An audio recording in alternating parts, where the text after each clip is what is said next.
extremely well known, highly respected. You know, Ajay, you come from a business family that believes in being in business for making money, right? You're not in business for not making money. At times, I kind of hear you saying that, I don't know where some of your things are product performance, not profits, is the motive. So, will that, the way that you've been driving your company now? Well, that I don't know, because I think out of the 70 years that my parent company has been in operation, it took about 55 years for us to see some kind of profit. So that has always been, I think we have been a highly technology and highly ethics driven company, because we have always stood for what we believed in, and therefore whatever we achieved has taken a long time, and that is the way things were, I think. I mean, now we see that suddenly a company grows today, tomorrow it's a multi-billion-dollar company, and the next day it is in the newspapers. So we have not followed that route, and I will always continue to go down that route, because I think the day we have in our meetings and in our discussions, when we discuss across at the directors level, we always say that we would like the technology department to run the company, because once the marketing people start running the company, you have to keep running faster every day to remain at the same place. And to me, I think what matters is not the top line as to how many million loudspeakers we make, but the profits, the net surplus, which we can put back into developing better products. And since we are all family owned and we have no shareholders, or we have nobody to really answer to, that's the drive that motivates us, that let's put back and get better from where we are. So what you're saying, there is no conflict of but there are no dichotomy. You still are talking about making profits because there's a recognition marketplace that you're doing something, some value addition. No, profits have to be there if you have to survive and grow. But we are not driven by that we're not saying that next year our turnover has to double, the next year we have to treble, or we have to grow 100 times. We're essentially saying that we have to make better and better products in that small space that we operate in, because our customers are the kind of people who will be demanding better and higher quality products. So I believe in the last few years you have kind of acquired companies that make amplifiers, cables, so on and so forth. What's the long-term vision? Where do you think will you be in the audio marketplace? Well, we are a very small company. I mean, all the 4 companies put together we are looking at nothing more than a couple of million euros. Our last year's sale will be about 6-7 million euros. So that's a very, very small market space that we operate in. And the vision is that to make products which are more friendly in the marketplace, in the home actually. Marketing of audio over the years, audio products has been done on a very it's a kind of a distorted marketing that has happened, that this is a man's domain hobby. And essentially the biggest resistance with loudspeakers of high quality, sometimes some of the brands that you see in this space are big, huge, you can't be accommodated in homes. There's a resistance from the rest of the family that we don't want this big monster at home, and so on.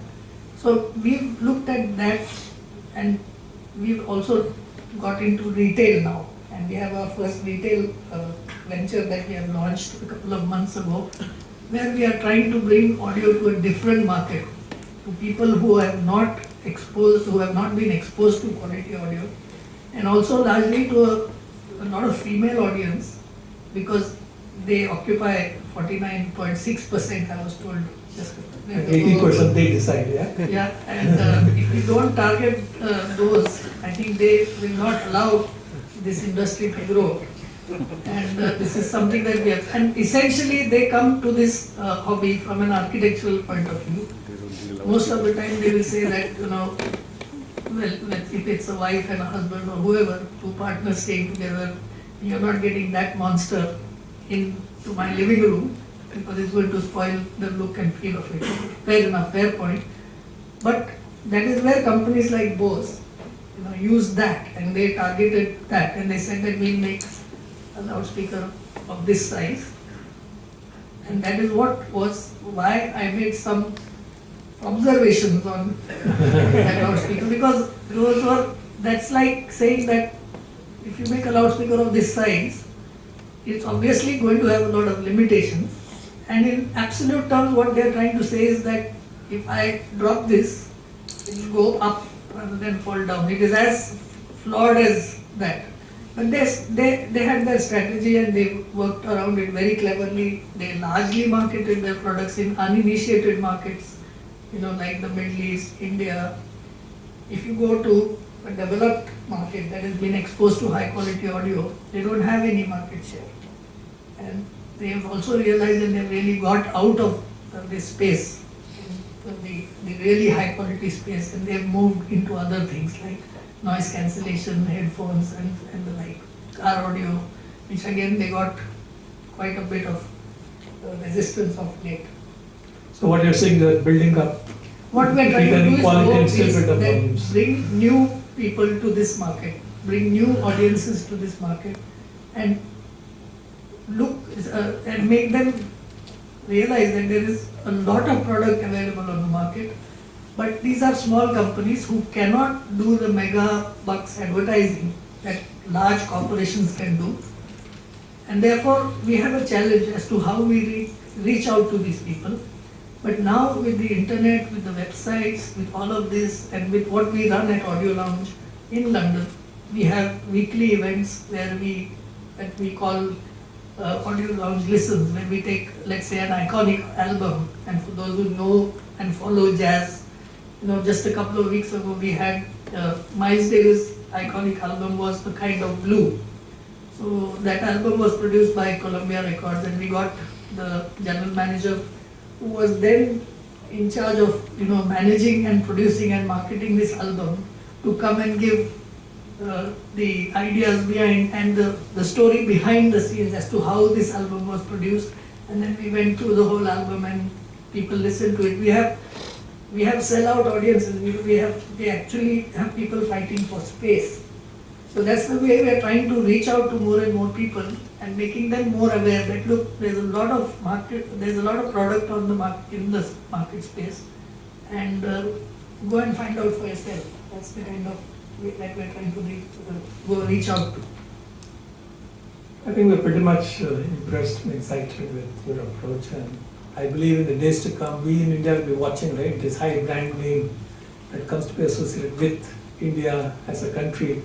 I think it will be a proud moment. I mean, we are there in IT more like in the volume business, and we are still getting into now the specialized, consulting kind of a role. Here you have taken a step ahead on the audio systems, and I do hope that that we move forward and establish the name. I want to slightly step away from that, and there are two other activities that you are passionately into. One is the Cadence Cricket Academy.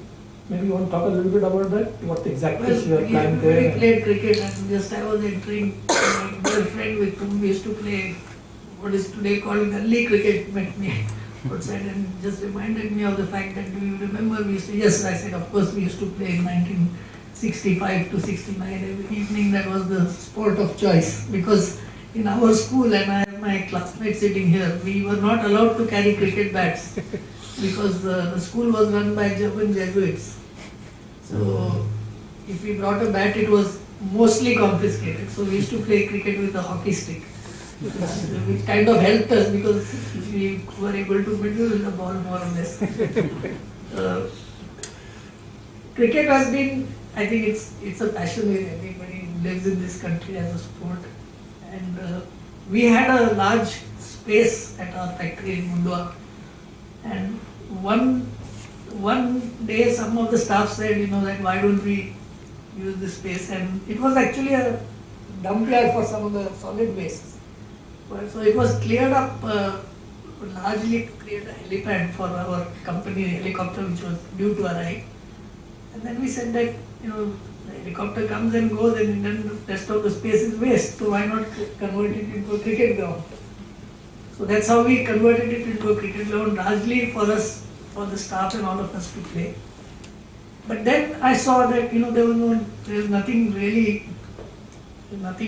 adding. I mean, by our playing cricket, it's not going to help in any way. So we got some good people, and